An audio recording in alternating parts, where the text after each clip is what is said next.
in 1921, William Alloway, who was a very prominent banker in our city, made a gift of $100,000 to create the foundation. So it was a very significant kind of gift. He obviously had this idea of setting aside money in an endowment fund and the income each year being used for grants. So in 1922, we made $6,000 worth of grants, which were our first 6 grants, $1,000 each. But I always take the view that probably just as important as Alloway's gift in 1921 was the second gift that came in 1924 when we got a gift, which I still have the envelope for, $15, 3 gold coins worth $15, and the only thing on that envelope says the widow's mite. And I think that the second gift validates the whole idea. It really changed us from a private foundation to a community foundation. Now it's not the size of the gift, but the giving that matters, and the whole nature of who we are really was defined by the second gift more than the first gift. So my sense of what a community foundation is in this country is defined by the idea of all the community pooling its resources and creating a capacity to make each of our communities across the country a little bit better. We wanted to have a set of instruments for people to express their philanthropy in Quebec City. But at the time, we wanted to move away from the traditional way of doing community work, church-based and all that, and look into something that was literally unknown in French in Quebec. It's not easy. We have to work hard. We have to talk about philanthropy, so that's why we organize conferences and lectures and presentations and workshops about philanthropy. So we start little, but it goes well. I think the seeds were sown in Seattle, where there was an American conference of the American Council of Foundations, to which quite a number of Canadians went. And Alistair Gamble, who had been the chief executive of the Ottawa Community Foundation, had it as a vision to form a similar type of umbrella organization for Canada. Of course, since we started, we at Community Foundations of Canada are doing so much more than we had originally envisioned. But the idea was indeed just to make sure that every community foundation had access to other community foundations who would provide them with advice and best practices and help and encouragement along the way. There was never any sense of competition. It was always collaboration, and what can we learn from each other? And we were doing some really kind of wild and crazy things in those days because the movement was so new. Peter Ackroyd came to see Monica and me in about 97, late 1997, I think, with this idea that the way Canada should celebrate and mark the millennium was to broadly engage Canadians in making gifts to their community. This was a fledgling, still relatively young, small network of organizations across the country. We came together, we put on this amazing project. We engaged over 4.6 million Canadians in more than 6,500 projects, and it was also a way for community foundations to come on to the stage in this country. And I'm excited about it. Frequently the model was, here's something we've seen, if it makes sense to you, let me tell you more about it, and you run with it if you want to run with it. A really good example of that is Vital Signs, which started in Toronto and ran for a number of years in Toronto and really took root. And then nationally people recognized, hey, this is very interesting. But once we got involved doing Vital Signs, it didn't take us very long to say, my goodness, this is what the community is telling us. What are we doing about those things? So it's made us become far more proactive and more engaged out there in the community.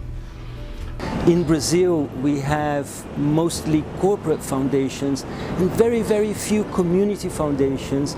And what is interesting is that these community foundations are basically inspired by the Canadian Community Foundation movement.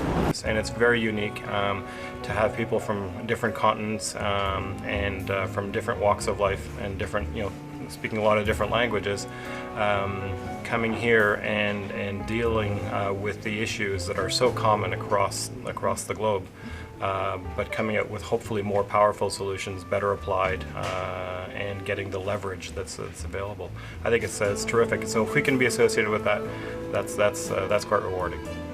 And so because the Canadian movement has not had the large resources that the American movement has had access to, they have put more emphasis, I think, on understanding the value of their mission, understanding the power of convening, and so they have had more to say to a worldwide global movement about community foundations, community movement building, than the American model that I think actually was somewhat sidetracked by a preoccupation with garnering assets. Community foundations played a very important role in the whole question of the elimination of capital gains taxes and the gift of securities. When I was first approached by Don Johnson, who took this on as a crusade, I was immediately attracted to it, but there was huge opposition within the Department of Finance. And so I went out and talked to, some very influential organizations that I really respected.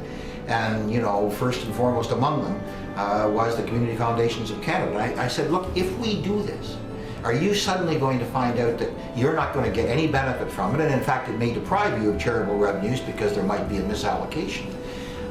They came back and said, no, if you do this, it's really going to have a very positive effect on charitable giving and on a much wider spectrum than what you're being told.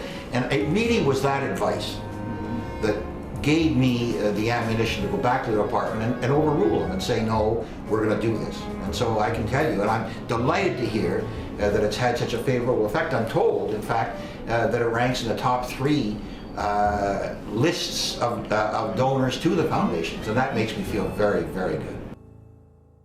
I'm very excited about the Community Foundation movement. I think the potential for this movement to grow and expand and do lots of good work it's all low-hanging fruit to me. There's just so many opportunities. And I think having contributed close to $6 million now toward the improvement of quality of life in Greater St. John, the board of directors of today and of all the past boards can probably feel quite proud of some of the support that they've been able to give to our community. So that vision that has a sense of reality but always holds out more in front of us is challenging and exciting in the very best ways. But I get to meet some incredibly wonderful, wonderful people. Whether it's the people that work in the agencies, whether it's the donors, whether it's our board members that are volunteering their time, whether it's the staff that I work with that work in this organization and in other charities because they truly, truly care. I mean, that's a gift. And that's been the journey. That's been the great part of the journey for me, is to move along, to expand both our understanding of what's possible right now and our vision for what's possible in the future.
And so I went out and talked to, you know, some very influential organizations that I really respected. And, you know, first and foremost among them was the Community Foundations of Canada. I said, look, if we do this, are you suddenly going to find out that you're not going to get any benefit from it? And in fact, it may deprive you of charitable revenues because there might be a misallocation. They came back and said, no, if you do this, it's really going to have a very positive effect on charitable giving and on a much wider spectrum than what you're being told. And it really was that advice that gave me the ammunition to go back to the department and overrule them and say, no, we're going to do this. And so I can tell you, and I'm delighted to hear that it's had such a favorable effect. I'm told, in fact, that it ranks in the top 3 lists of donors to the foundations, and that makes me feel very, very good.